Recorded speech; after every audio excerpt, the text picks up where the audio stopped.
Hello, and welcome to the new EBSCOhost user interface. The George Fox University Library is super thrilled to bring this new look for many of our databases, all of those hosted on EBSCOhost, to campus in time for this fall. There are a few changes, and things have moved around a little bit. So, this video is going to review some of the high level changes, some of the larger functions that we think you're most likely looking for. However, if you are looking to use a database, especially if you have been using an EBSCO database, and you have questions about where favorite functions or where particular processes have moved to, or you just want to come and go through one of those databases with a librarian, we would love to see you. You can connect with us through the library website, library.georgefox.edu, or reach out either to your department librarian, which you can find on the website, or to the department at researchhelp@georgefox.edu. We look forward to talking with you and helping you to navigate this new system. So let's jump in. This is APA Psych Info, and I'm actually going to kick over to the old interface so we can see that here. Let me just scoot that out of the way. Here's my three search boxes. I've always had search options, limits that I could put on before I ran a search. Not everybody uses these. However, if I switch back over to the new user interface, I can see I still have my three search boxes. They're defaulting to and operators between them. I can still designate a particular field that I'd like to search in. And if I scroll down, I can see those limiters are here, just a little bit cleaner and easier to read. We're quite excited about the mobile experience with this interface as well as its resizability, so different screens should be able to use this. The other thing that many of the librarians often teach with PsycInfo, CINAHL, many of our other databases, is to use the thesaurus of subject terms. So in the old EBSCO interface, it was usually up here on the menu bar. So here we can click and we can see what it looks like, all of this. If I flip back to the new interface and I scroll back up, my subject terms are actually right down here by my filters. So I can change over to that view. And here I could search. So if I wanted to look for something like hope, just like before, I can click on the word itself to see more information about this particular term, including related terms and the hierarchy it sits within. I can select that term to add it to the search. There it is. And I can go back and I can continue to add those terms. Let's see, let's go ahead and run that search. I'm going to add a keyword student just to give it a little bit more interest. My search results. So let me go and take a look at my other side so that we can kind of see the same thing here. So my search results used to load like this.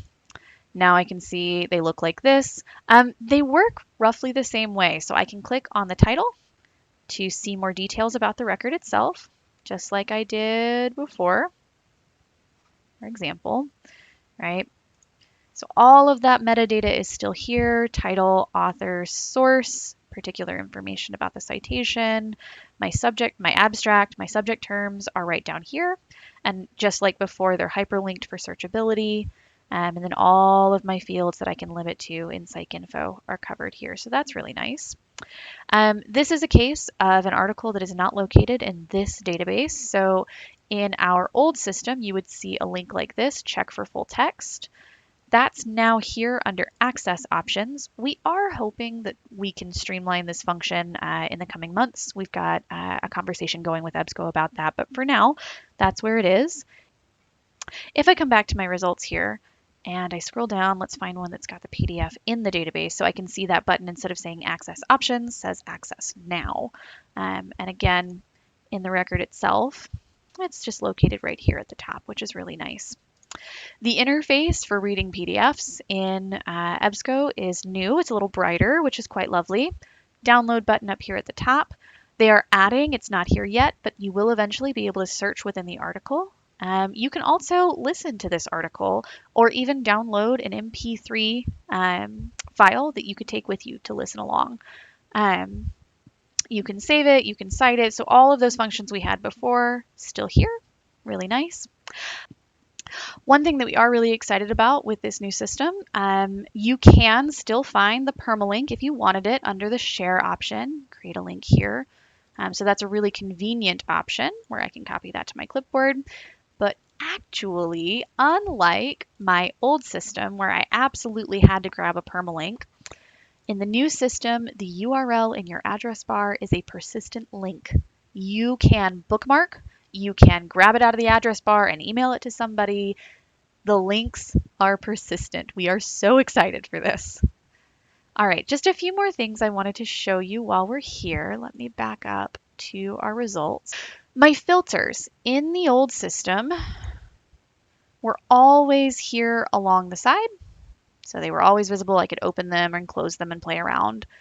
In the new system, we have given you a couple of quick filters directly underneath. So if I for sure only want to see peer-reviewed articles, I can tag that on and then I can toggle it back off again. There are some quick date filters. If you want to see the last year, the last 5 years, the last 10 years really quickly. If you want a more specific date range, you can apply that. I'll show you in a moment. And then there's also a filter for source type that's right up here that's really, really quick and easy to use. If you want to do more granular filtering in your database, you're going to click All Filters, this first button, and now this pane feels a little bit more familiar, and all of those options are present.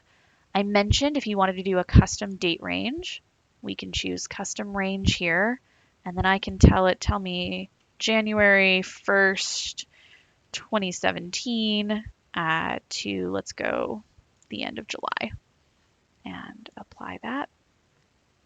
And now I'm doing the same thing I would have before with that slider or that date option. So that's still there as well. Few things to know. Your filters are now sticky. So I have that date filter on. If I go in and I say, okay, now I'm going to look for resilience instead of hope. Let's do a big search. You can see that filter is still in place. If I open it up, that date filter is still there. I can clear my filters at any time by using the X. I can turn off that stickiness with the lock that's right here. The default's always going to be for them to persist, but you can always toggle it. And then if I'm ready to start a completely fresh search, I can actually come over here to the nav pane and say new search, and it's cleared everything out for me. A few last things to show you over here in the navigation pane. If you've been using your MyEBSCO account, your saved materials should come over. There is a history of the things you have viewed, which is kind of useful. Was present in the old one was a little bit harder to find. So here's everything that I just looked at, including some other things I looked at earlier today.